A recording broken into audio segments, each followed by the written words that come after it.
Hello students, कैसे हैं आप सब लोग। उम्मीद करती हूँ सब अच्छे होंगे और स्वस्थ होंगे। मैं Meena Rana ICT virtual class में आपका स्वागत करती हूँ। स्टूडेंट्स, हम पढ़ रहे हैं क्लास 6 की हिंदी। तो क्लास 6 में हमने बसंत भाग 1 से हम लगभग सारे चैप्टर पढ़ चुके हैं और यहाँ हम पढ़ रहे हैं बाल राम कथा। तो यहाँ हमने प्रीवियस लेक्चर में पढ़ा था कि कैकई ने 2 वरदान मांगे राजा दशरथ से, और वो वरदान क्या थे कि वो राम को 14 वर्ष का वनवास दें और भरत का राज्याभिषेक करें। इस बात को सुनकर दशरथ के पांव तले जमीन खिसक गई। वो बेहोश हो गए और उन्हें कुछ भी समझ में नहीं आया। कैकई ने उन्हें जो है उन अपनी हट से जो है वो 2 वरदान ले लिए। जब राम को पता चला कि उनके पिता दशरथ कैकई के भवन में ही है, तो वो जाकर उनके जो द्वारपाल होते हैं उनसे पूरी घटना को पूछते हैं और वो अब जो है वहां से वनवास को चले जाते हैं। जिस समय कैकई ने राम को वनवास भेजा, उस समय भरत जो है अपने नाना के घर थे कैकई राज में। तो अब जो है भरत को वहां से जब लाया जाता है, तो आज हम पढ़ेंगे चित्रकूट में भरत। राम जो है वहां से चले जाते हैं वनवास के लिए। ठीक है। अब जो है भरत कैकई राज्य में थे, अपने ननिहाल में अयोध्या की घटनाओं से सर्वथा अनभिज्ञ। इन सारी घटनाओं से अनभिज्ञ थे भरत। उनको कुछ भी नहीं पता कि अयोध्या में क्या हो रहा है, राम को वनवास भेज दिया गया है। इन सभी बातों से वो अनभिज्ञ थे। तो अब देखिए, भरत कैकई राज्य में थे, अपने ननिहाल में अयोध्या की घटनाओं से सर्वथा अनभिज्ञ, लेकिन वे चिंतित थे। उन्होंने एक सपना देखा था, पर उसका अर्थ पूरी तरह नहीं समझ पा रहे थे। अब कहते ना कि कोई घटना जब होती है तो हमें उसका एहसास हो जाता है। उनको जो है इन सब बातों का पता तो नहीं था, लेकिन उन्हें एक सपना आया था, वो चिंतित भी थे। तो क्या कह रहे हैं यहाँ पर कि उन्होंने एक सपना देखा था, पर उसका अर्थ पूरी तरह से नहीं समझ पा रहे थे। संगी साथियों के साथ बातचीत में उन्होंने कहा, मैं नहीं जानता कि उसका अर्थ क्या है,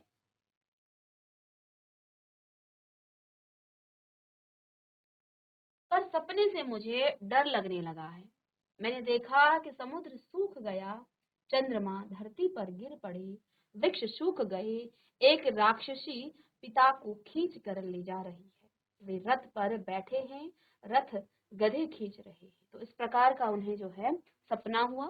अपने ही ननिहाल में अपने संगी और साथियों से ये बातचीत कर रहे हैं कि मैं नहीं जानता कि उसका अर्थ क्या है, इस सपने का अर्थ क्या है, लेकिन उन्हें सपना क्या हो रहा है, पर मुझे सपने से मुझे डर लगने लगा है। तो उन्होंने कहा, मैं अर्थ तो नहीं जानता इस सपने का, लेकिन इस सपने से मुझे जो है डर लग रहा है। ठीक है, इस सपने से मुझे डर लगने लगा है। मैंने देखा कि समुद्र सूख गया, चंद्रमा धरती पर गिर पड़े, पृथ्वी सूख गई, एक राक्षसी जो है उनके पिता राजा दशरथ को खींच कर ले जा रही है, वे रथ पर बैठे हैं, रथ गधे खींच रहे हैं। जिस समय भरत मित्रों को अपना सपना सुना रहे थे, ठीक उसी समय अयोध्या से घुड़सवार दूत वहां पहुंचे। तो जब ये घटना हुई, तो वहां से तुरंत जो है, क्योंकि दूसरे दिन भरत का राज्याभिषेक होना था, राम को वनवास भेज दिया गया, तो तुरंत वहां से जो है घुड़सवार में सवार होकर अयोध्या के जो दूत हैं वो वहां पहुंच जाते हैं कैकई राज्य में। तो वो जो है ऐसे ही अपने सगे संगी जो उनके साथी थे उनको ये बात कह रहे थे कि मुझे इस सपने का अर्थ नहीं पता, लेकिन इस प्रकार का सपना था कि मुझे कुछ डर सा लग रहा है।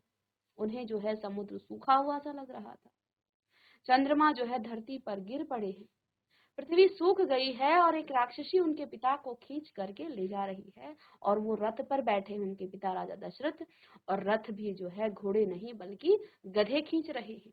इस प्रकार का सपना हो रहा था इसको, भरत को। और जिस समय भरत मित्रों को अपना सपना सुना रहे थे, ठीक उसी समय अयोध्या से घुड़सवार दूत वहां पहुंचे। घुड़सवारों ने छोटा रास्ता चुना था और जल्दी पहुंचने के लिए भरत को संदेश मिला। वे तत्काल अयोध्या जाने के लिए तैयार हो गए। यानी हाल में भरत का मन नहीं लग रहा था, उचट गया था। वे अयोध्या पहुंचने को उतावले थे। कैकई राज ने भरत को विदा किया और 100 रथों और सेना के साथ उन्हें घुड़सवार से अधिक समय लगा।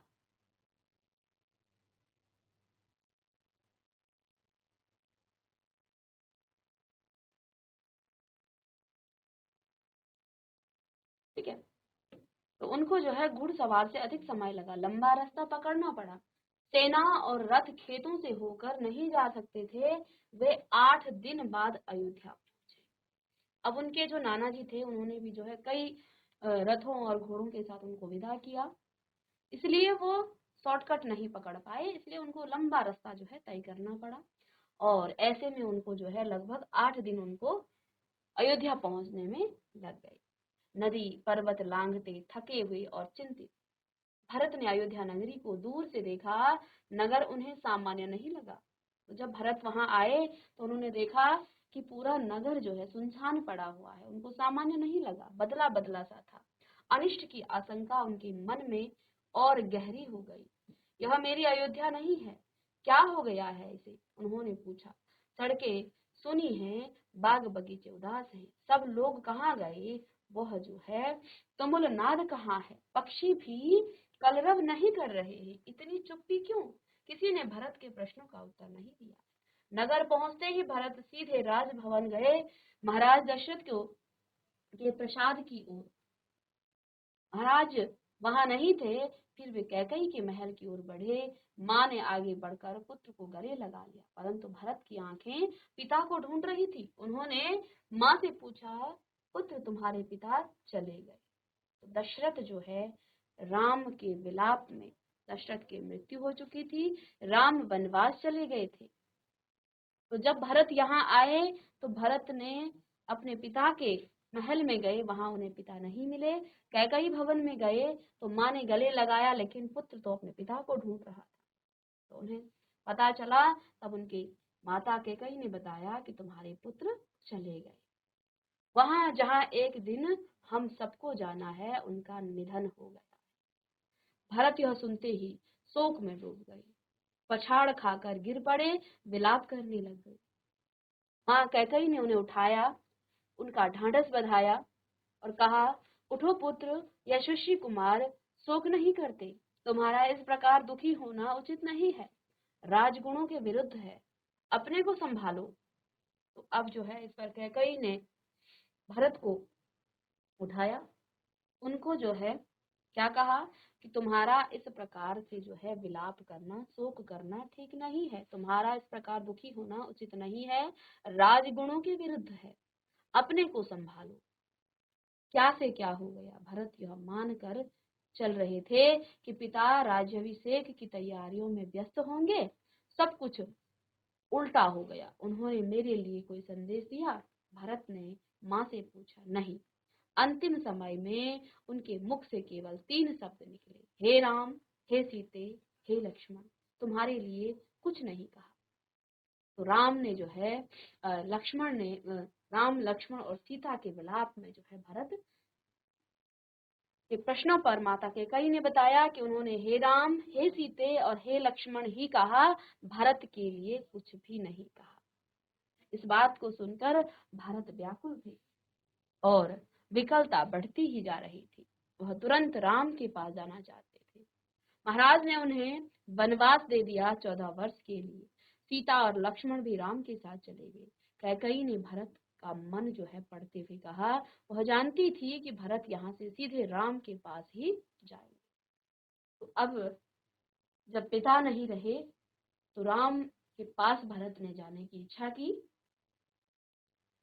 ये पूछने से पहले कि राम कहाँ हैं, राम के भवन में जाने से पहले ही कैकेयी ने भरत का मन पढ़ लिया, इसलिए पहले ही भरत को बता दिया कि महाराज ने राम को 14 वर्ष का वनवास दे दिया है। सीता और लक्ष्मण भी राम के साथ चले गए हैं।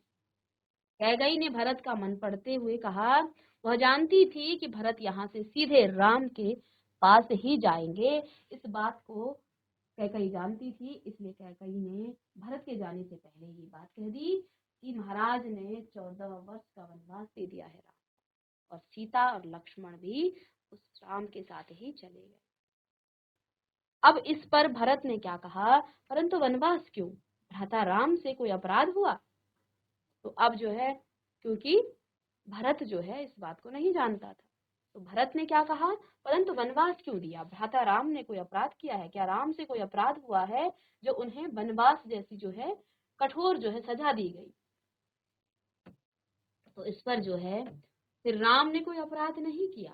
कैकई बोली, राम ने कोई अपराध नहीं किया, महाराज ने उन्हें दंड भी नहीं दिया, इसके लिए मैंने महाराज दशरथ से प्रार्थना की थी।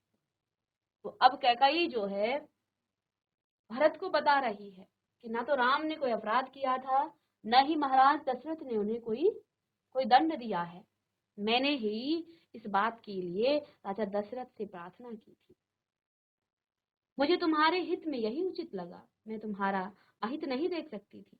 कैकई ने कहा, वरदान की पूरी कथा सुनाते हुए उन्होंने कहा, उठो पुत्र, राजगद्दी संभालो, अयोध्या की निष्कंटक राज्य अब तुम्हारा है, अयोध्या का जो राज्य है अब वो तुम्हारा है। कैकई ने भरत को पूरा वृतांत बताया कि ना ही राम ने कोई अपराध किया, ना ही महाराज दशरथ ने उन्हें कोई दंड दिया, बल्कि मैंने ही तुम्हारे हित के कारण मैंने ये 2 वरदान मांगे थे। किससे? महाराज दशरथ से। कहती है, मुझे तुम्हारे हित में यही उचित लगा, यानी मैं तुम्हारी भलाई चाहती थी, इसलिए मैंने जो है अपने 2 वरदान में राम को वनवास और तुम्हारे लिए राज्याभिषेक का वरदान। उन्होंने वरदान की पूरी कथा सुनाते हुए कहा, उठो पुत्र, राजगद्दी संभालो, अयोध्या का निष्कंटक राज्य अब जो है तुम्हारा है। भरत अपना क्रोध रोक नहीं सके।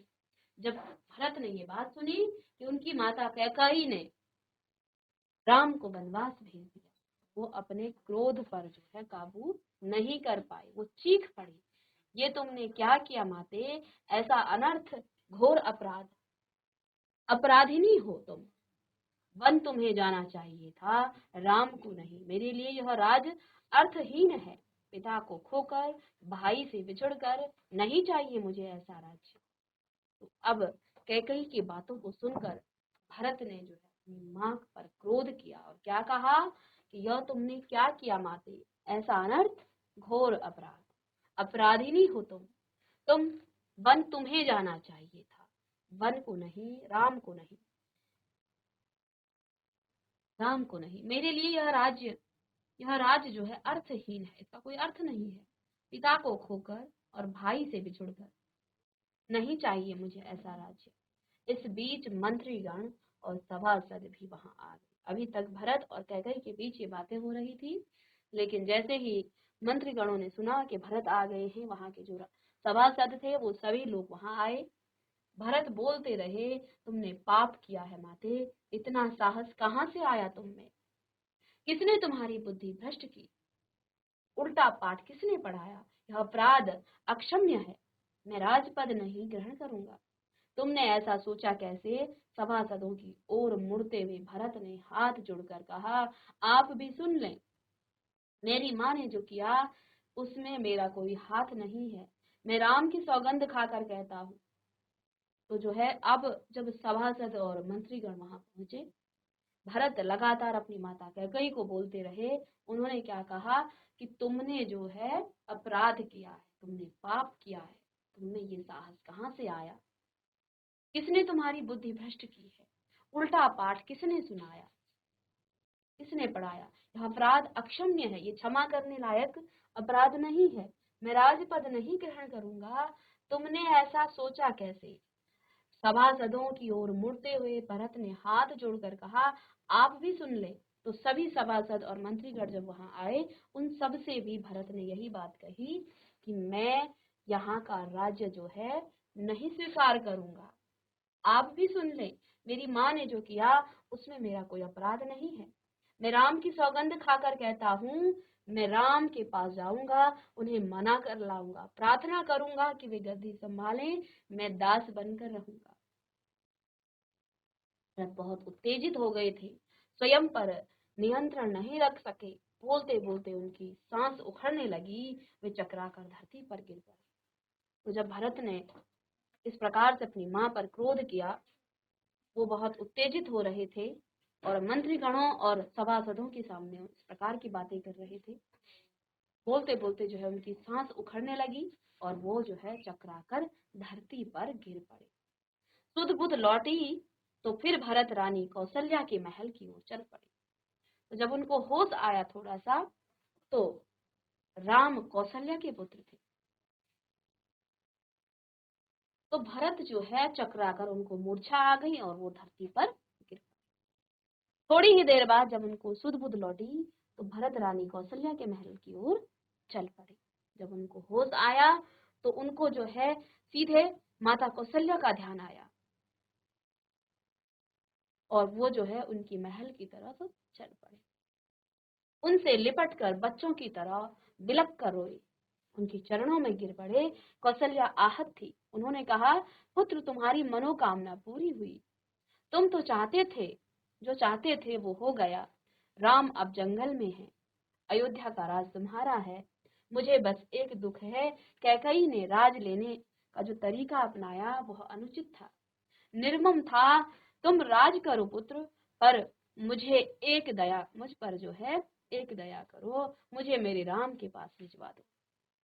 तो जब वो कौशल्या के बहन पर गए भरत, तो वो जो है वहां जाकर के माता कौशल्या से लिपट करके बच्चों की तरह बिलखते हुए वो रोने लग गए, उनके चरणों में पड़ गए।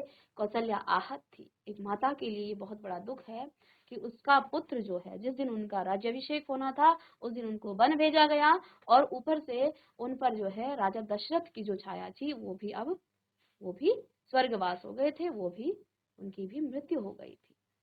तो उन्होंने क्या कहा, माता कौशल्या ने जो है उनसे कहा कि उन्होंने कहा, पुत्र तुम्हारी मनोकामना पूरी हुई, जो तुम चाहते थे वो पूरा हो गया, तुम जो चाहते थे वो हो गया।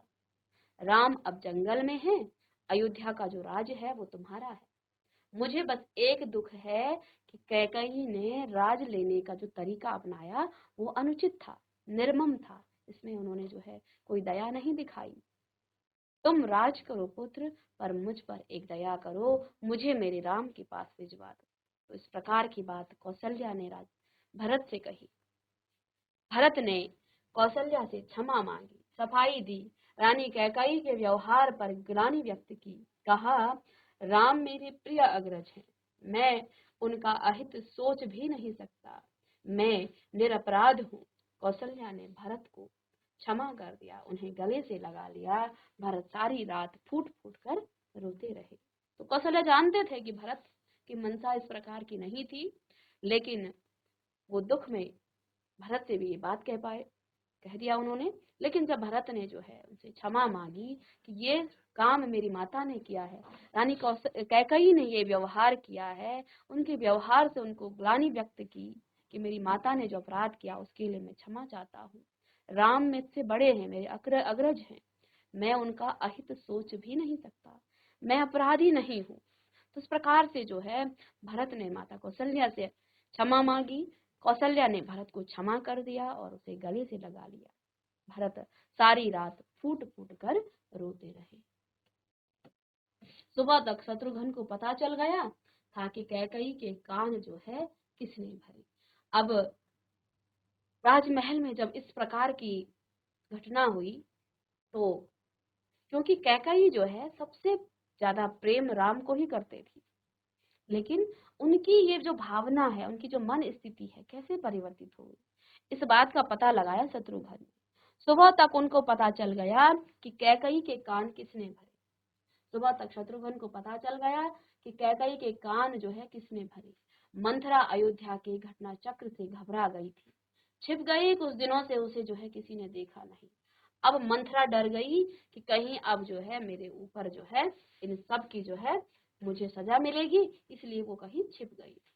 किस दिनों से वो दिखाई भी नहीं दे रही थी। भरत और शत्रुघ्न राम को वापस लाने पर मंत्रणा कर रहे थे। तभी शत्रुघ्न की दृष्टि बचकर जो है निकलती मंथरा पर पड़ी।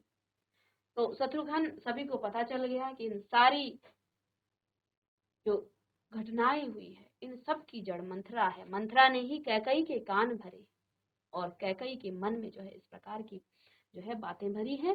तो अब वो छुपी हुई थी कई दिन से। भरत और शत्रुघ्न जो है राम को वापस लाने की जो है बातें वहां सोच रहे थे। तब तक शत्रुघ्न की जो दृष्टि है वो बचकर निकलती मंथरा पर पड़ी। उन्होंने लपक कर उसके बाल पकड़ लिए, खींचते हुए भरत के सामने लाए, भरत को दासी की भूमिका बताई। शत्रुघ्न उसे जान से मार देने पर जो है उद्यत थे। भरत ने बीच बचाव किया। तो शत्रुघ्न जो है उसे जान से मार देना चाहते थे, लेकिन भरत ने जो है बीच में ही उसे बचा लिया। मुनि वशिष्ठ अयोध्या का राज सिंहासन रिक्त नहीं देखना चाहते थे। खाली सिंहासन के खतरों से वे जो है परिचित थे। उन्होंने सभा बुलाई, भरत और शत्रुघ्न को आमंत्रित किया। भरत से कहा, वत्स तुम राज का संभाल लो, पिता के निधन और बड़े भाई के वन गमन के बाद यही उचित है। भरत ने महर्षि का आग्रह अस्वीकार कर दिया। बोले, मुनिवर, यह राज्य राम का है, वही इसके अधिकारी हैं। मैं यह पाप नहीं कर सकता। हम सब वन जाएंगे और राम को वापस लाएंगे। वन जाने के लिए सभी तैयार थे। भरत ने सबके मन की बात कही, सबसे जो है सबके मन की बात कही थी। सबकी इच्छा थी कि राम अयोध्या लौटे। तो भरत चाहते थे, भरत ने जो है अयोध्या का राज जो है अस्वीकार किया। उन्होंने कहा कि इसके जो अधिकारी हैं वो राम हैं, हम जो हैं सभी मिल करके राम को लेने जाएंगे, राम को लेकर के ही हम आएंगे। सबके मन की बात भरत ने की। सभी चाहते थे कि राम वापस आ जाएं, राम अयोध्या लौट करके आ जाए। अगली सुबह भरत सभी मंत्रियों और सभासदों के साथ वन के लिए चले। गुरु वशिष्ठ साथ थे, नगरवासी भी थे। अयोध्या की चतुरंगिनी सेना को तो थी ही। राम तब तक गंगा पार कर जो है चित्रकूट पहुंच गए थे। अब जो है पूरी अयोध्या की सेना, सभी सभासद वन चले गए। गुरु वशिष्ठ साथ में थे, नगरवासी भी उनके साथ थे। अयोध्या की जो चतुरंगिनी सेना थी वो तो साथ थी ही। राम तब तक जो है गंगा पार करके चित्रकूट पहुंच गए थे।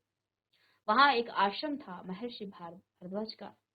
गंगा यमुना के संगम पर राम आश्रम में नहीं रहना चाहते थे ताकि महर्षि को असुविधा न हो। महर्षि ने उन्हें एक पहाड़ी दिखाई। सुंदर स्थान, सुरम्य दृश्य और पर्णकुटी वहीं बनाई गई। भरत को सूचना मिल गई कि वे चित्रकूट ही आ रहे थे। पूरे दल बल के साथ सेना के चलने से आसमान धूल से अट गया। हर ओर जो है कोलाहल। वे श्रृंगवेरपुर पहुंचे। निषाद राज गुह को सेना देख करके कुछ संदेह हुआ, कहीं राजमद में आकर भरत राम पर आक्रमण करने तो नहीं चला जा रहा है।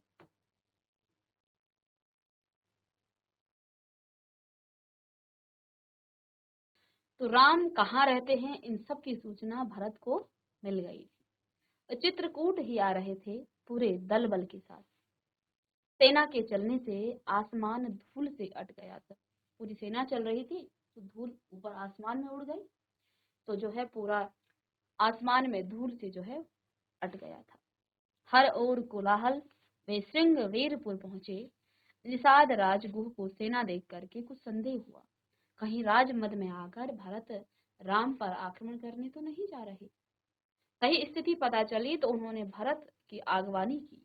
तो उन्हें लगा कि कहीं राम को जो है राम पर आक्रमण तो नहीं कर रहे हैं, कि राम कभी भी अब अयोध्या ना आए, उनको वहीं पर जो है ऐसी उनकी कोई मंशा तो नहीं है। लेकिन जब उन्हें स्थिति का पता चला तो उन्होंने भरत की आगवानी की, यानी उनका साथ दिया, उनके आगे आगे चले।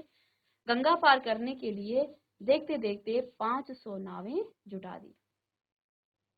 रास्ते में मुनि भरद्वाज का आश्रम पड़ा। उन्होंने भरत को राम का समाचार दिया। वह मार्ग दिखाया, जिधर से राम गए वह पहाड़ी दिखाई जहां राम ने पर्णकुटी बनाई।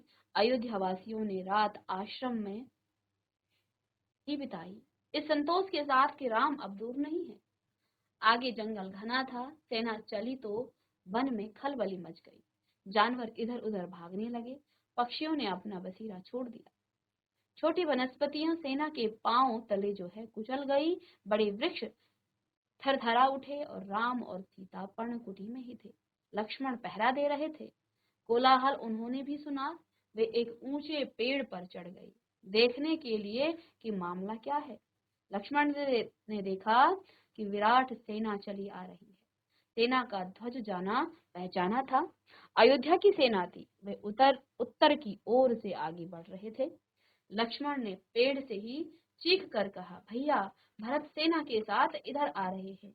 लगता है वे हमें मार डालना चाहते हैं ताकि एक छत्र राज कर सके कि राम जो है दोबारा अयोध्या ना आ सके।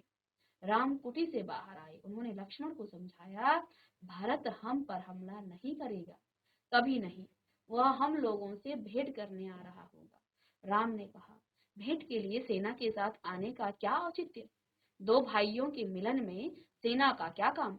लक्ष्मण जो है आश्वस्त नहीं थे। उनको जो है सही नहीं लग रहा था कि अगर ये मिलने आ रहे हैं तो इसमें सेना का क्या काम है। वे सेना पर आक्रमण करना चाहते थे। राम ने उन्हें रोक दिया। तो भरत को लगा कि लक्ष्मण को लगा कि भरत जो है राम और लक्ष्मण पर जो है आक्रमण करना चाहते हैं, लेकिन उन्होंने जो है उस सेना पर आक्रमण करना चाहा, लेकिन राम ने उन्हें रोक लिया। वीर पुरुष धैर्य का साथ कभी नहीं छोड़ते। कुछ समय प्रतीक्षा करो, इस प्रकार का उतावलापन उचित नहीं। भरत ने सेना पहाड़ी के नीचे रोक दी। नगर वासियों से भी वहीं ठहरने को कहा। कोलाहल थम गया। उसकी जगह जो है पुनः वन में नैसर्गिक शांति ने ले ली। तो जब सेना को रोका गया तो वन में जो है जो हल्ला हो रहा था, जो शोर हो रहा था, वो फिर से जो है वो प्राकृतिक शांति जो है वहां पर पुनः स्थापित हो गई। भरत ने पहाड़ी को प्रणाम किया। शत्रुघ्न को साथ लेकर नंगे पांव ऊपर चढ़े। पांव की गति अचानक बढ़ गई। भाई से मिलने की उत्कंठा में वे और प्रतीक्षा नहीं कर सकते थे। पहाड़ी पर दूर से उन्हें एक छवि दिखी। वह राम थे, शिला पर बैठे हुए। पास ही सीता और लक्ष्मण बैठे थे। भरत दौड़ पड़े, राम के चरण में गिर पड़े। उनके मुख से एक शब्द भी नहीं निकला। शत्रुघ्न ने भी राम के चरण वंदन की, बोले भी नहीं। उन्होंने दोनों को उठाकर सीने से लगा लिया। सबकी आंखों में आंसू थे। भरत साहस नहीं जुटा पा रहे थे बड़े भाई को यह सूचना देने का कि पिता दशरथ नहीं रहे। अभी तक राम को नहीं पता कि दशरथ जो है स्वर्गवास हो गए हैं, दशरथ जी नहीं रहे। एक दुखद समाचार है भ्राता, बहुत कठिनाई से उन्होंने कहा। पिता दशरथ नहीं रहे। आपके आने के छठे दिन दुख में प्राण त्याग दिए। राम सन्न रह गए, शोक में डूब गए। राम को पता चला कि भरत के साथ केवल सेना नहीं आई है, नगर वासी आए हैं, गुरुजन हैं, माता हैं और कैकई भी। राम लक्ष्मण पहाड़ी से उतरकर उनसे भेंट करने आए। सबसे स्नेह से मिले। सीता को तपस्विनी की वेश में देखकर माताएं दुखी हुई। राम ने कैकई को प्रणाम किया सहज भाव से। कैकई मन ही मन पछता रही थी। अगले दिन भरत ने राम से राज ग्रहण करने का आग्रह किया, समझाया, विनती की, अयोध्या लौट चले। राम इसके लिए तैयार नहीं हुए। पिता की आज्ञा का पालन अनिवार्य है। पिता की मृत्यु के बाद मैं उनका वचन नहीं तोड़ सकता। भरत को राजकाज समझाया, कहा कि अब तुम ही गद्दी संभालो, पिता की आज्ञा है। राम भरत संवाद के समय मंत्री और सभासद वहां उपस्थित थे। मुनि वशिष्ठ भी। भरत बार बार राम से लौटने का आग्रह कर रहे थे। राम हर बार पूरी विनम्रता और दृढ़ता के साथ इसे अस्वीकार करते रहे। महर्षि वशिष्ठ ने कहा, राम, रघुकुल की परंपरा में राजा ज्येष्ठ पुत्र ही होता है। तुम्हें अयोध्या लौटकर अपना दायित्व निभाना चाहिए। इसी में कुल का मान है। राम ने बहुत संयत स्वर में कहा, चाहे चंद्रमा अपनी चमक छोड़ दे, सूर्य पानी की तरह ठंडा हो जाए, हिमालय शीतल न रहे, समुद्र की मर्यादा भंग हो जाए, परंतु मैं पिता की आज्ञा से विरक्त नहीं हो सकता। मैं उन्हीं की आज्ञा से बन आया हूँ और उन्हीं की आज्ञा से भरत को राजगद्दी संभालनी चाहिए। राम किसी तरह लौटने को तैयार नहीं हुए। भरत के चेहरे पर निराशा के भाव थे। वे विफल हो गए। राम को मनाने में आप नहीं लौटेंगे तो मैं खाली हाथ नहीं जाऊंगा। आप मुझे अपने खड़ाऊ दे दे। खड़ाऊ यानी जो हम पैरों में पहनते हैं। मैं 14 वर्ष उसी की आज्ञा से राजकाज चलाऊंगा। भरत का यह आग्रह राम ने स्वीकार कर लिया, अपनी खड़ाऊ दे दी और भरत ने खड़ाऊ को माथे से लगाया। कहा, 14 वर्ष तक अयोध्या पर इन चरण पादुकाओं का ही शासन रहेगा। सबको प्रणाम कर राम ने उन्हें चित्रकूट से विदा किया। राम की चरण पादुकाओं को एक सुसज्जित हाथी पर रखा गया। प्रतिहारी उस पर चंवर डुलाते हुए रहे और अयोध्या पहुंचकर भरत ने पादुका पूजन किया। कहा, ये पादुकाएं राम की धरोहर है, मैं इनकी रक्षा करूंगा और इनकी गरिमा को आंच नहीं आने दूंगा। भरत अयोध्या में कभी नहीं रुके, तपस्वी के वस्त्र पहने और नंदी ग्राम चले गए। जाते समय उन्होंने कहा, मेरी अब केवल एक इच्छा है, इन पादुकाओं को उन चरणों में देखूं जहां इन्हें होना चाहिए। मैं राम के लौटने की प्रतीक्षा करूंगा 14 वर्ष। इस प्रकार से जो है भरत ने भी राम के चरण पादुकाओं को लेकर के अयोध्या के राज सिंहासन पर रखा और उन्होंने जो है राम को ही हमेशा राजा स्वीकार किया।